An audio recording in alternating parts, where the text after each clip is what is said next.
রাধারমণ হরি গোবিন্দ জয় জয় রাধারমণ হরি গোবিন্দ জয় জয় রাধারমণ হরি গোবিন্দ জয় জয় রাধারমণ হরি বল রাধারমণ হরি বল রাধারমণ হরি বল জয় জয় রাধারমণ হরি বল জয় জয় রাধারমণ হরি বল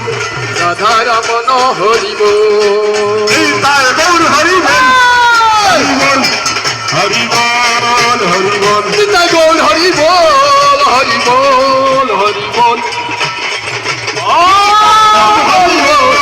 হরি বল হরি বল নিতাই গৌর হরি বল হরি বল হরি বল। এবার নিত্যানন্দ চৈতন্য প্রভু আপনারা কীর্তন করে শ্রবণ করাবেন। আমরা